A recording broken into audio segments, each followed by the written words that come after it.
ومفارق الأحباب والأولاد صلى عليك الله يا علم الهدى ما سار ركب أو ترنم حادي يا راحلين إلى منى بقيادي هيجتم يوم الرحيل فؤادي سرتم وسار دليلكم يا وحشتي الشوق أقلقني وصوت حج کیا ہے یہ انشاءاللہ مختصر انداز میں آپ کے سامنے پیش کرنے کی کوشش کریں گے۔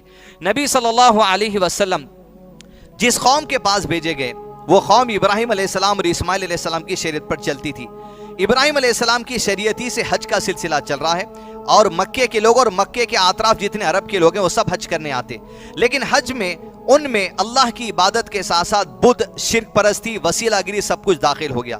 نبی صلی اللہ علیہ وسلم کی جب نبوت کا اعلان ہوا تو آپ صلی اللہ علیہ وسلم 13 سال مکے میں رہے اور اس کے بعد مدینہ ہجرت کرنا پڑا آپ کو حالات کے پیش نظر اللہ کے حکم سے۔ مدینہ جانے کے بعد آپ صلی اللہ علیہ وسلم وہاں 10 سال رہے، مکمل 23 سال آپ کی نبوت کی زندگی ہے، اور 90 سال میں آپ صلی اللہ علیہ وسلم نے ابو بکر صدیق رضی اللہ عنہ کو حج کے احکامات دے کر، حج کے طور طریقے درست کر کر مدینے سے مکہ روانہ کیا، یہ بتانے کے لیے لوگوں کو حج کے طریقے بتا دو، جس میں اول چیز یہ تھی لوگ لنگے ہو کر طواف کرتے تھے، انہیں پھر یہ کہا گیا کہ احرام کی حالت میں طواف کرنا ہے، صرف رائٹ شولڈر مرد کا کھلا رہے گا، بس یہ بیسک باتیں، عورت کے لیے یہ حصہ اور ہاتھ کا حصہ یہ کھلا رہے گا، لیکن غیر محرم جب سامنے آئے گی وہ اپنے چہرے پر ڈھانپ لے گی۔